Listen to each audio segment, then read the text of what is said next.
Hi everyone. This will hopefully help you with your spelling homework and hopefully help you learn the days of the week and the spellings of them and the order. Plus, I'm going to teach you some facts about history because spelling can be a bit boring. So, a bit of history should help us with our spelling. So, days of the week. What do we need to know? Well, they always come in the same order: Sunday, Monday, Tuesday, Wednesday, Thursday, Friday, Saturday. Spelling. They always have a capital letter. So, even if your word comes at the end of a sentence, it needs a capital letter. As in, I would like to go out for my lunch on Monday. Monday needs a capital letter. And also, they have this word day in them. D-A-Y. So don't spell it another way. Spell it D-A-Y. And lastly, the tricky one. The one that everybody always goes, oh, it's so annoying. It's spelled so stupid.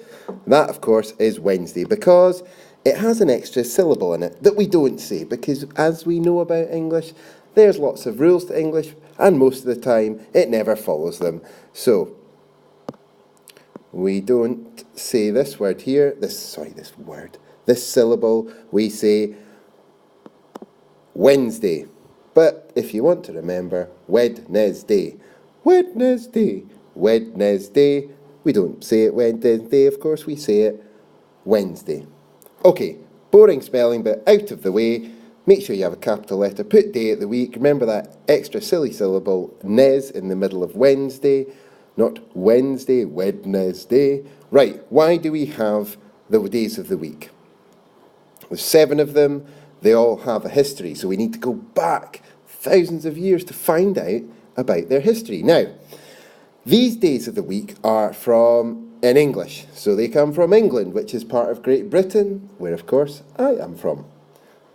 So, first, the thing you need to know about Great Britain is lots of people invaded it. So, invaded means come over, nick their stuff, usually with big weapons, and they would do lots of nasty things to the people, but things stuck. And we've still got these days of the week from all the people that have invaded Great Britain. So the first people were the Romans, and they gave us Sunday, Monday, and Saturday. And they also gave us some other ones, but they're the only ones that still stick. So Sunday, I'm sure you can all guess, it's the day of the sun. Of course it's the sun. Here we go, there's the sun. The sun was very important. It made crops grow and the like. Although if you lived in Britain, you maybe saw it 2 or 3 days a year. Next day, again, another one I'm sure you can all guess. Monday was, of course, Moon Day.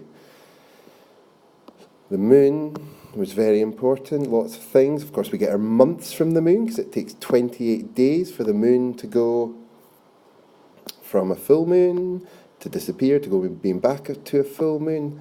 So the reason a month is 28 days, or thereabout, is because of the moon. And the last one is one of the Roman gods, this guy here, who's clearly been to the gym quite a lot. It's Saturn, and he was the Roman god of farming. Although he doesn't look much like a farmer there, sitting on his big throne with a lion, and he clearly has been in the gym lots and lots. They're always really ripped, aren't they? These statues. You never see people who look like me in these statues. Oh well. Okay, so there is Saturn, or Saturday. So we've got rid of the N. So we've got Sunday, Monday, and Saturday. And they're the only Roman days of the week that are still about in English. Now, what happened then was the Romans, they got kicked out of Britain, but sadly we weren't left in peace because all these big bearded guys carrying axes and hammers came from Scandinavia, Norway, Sweden, all those cool places, and they were the Vikings. So if you've seen How to Train Your Dragon, they are Vikings, although we don't think they rode on dragons, but it's kind of disappointing. I think it would be good. So the first one is this guy, the Viking god Q. So he is, of course, here he is here. There is Big Chew, with his beard and his helmet with horns on it. An interesting fact, Vikings never had horns on their helmets. That was invented about 200 years ago, and it's just stuck. But they never had horns on their helmets. But Chew, he was a great fighter, and the cool thing is his hand was bitten off by a wolf. So there you go. So Tuesday became Tuesday, and there we go, makes sense. Right, let's go on to Wednesday, because he is another one of our Viking gods, and that is this guy here, Odin, played by Anthony Hopkins in the Thor movies, but he was a very wise and powerful Viking god. So Odin's day becomes Wednesday, and actually Wednes and Odin kind of sound the same. I don't know why we dropped the middle bit, but Odin's day is Wednesday.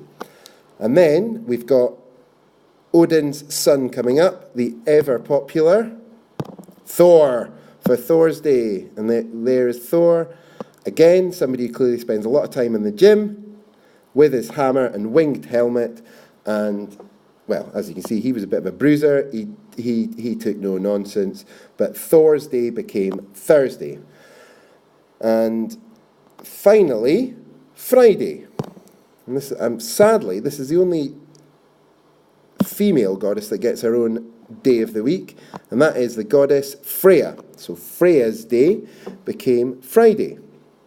And the cool thing about Freya is she had a chariot drawn by 2 cats. So wouldn't that be something to see? That would be a cool way to go to school, on a chariot drawn by 2 cats. They don't even appear to be lions, they just seem to be cats. But very good. So there we have. That's why you're learning you're learning the days of the week, because you need to know them, and you need to know the spellings of them, and you need to remember they have a capital letter. But the history of them is pretty cool, and it's because Great Britain has been invaded so many times. You're learning English, which comes from England and Great Britain, and lots of people have invaded them and changed the days of the week. So there we go. Now remember how to spell them, please. Okay, bye.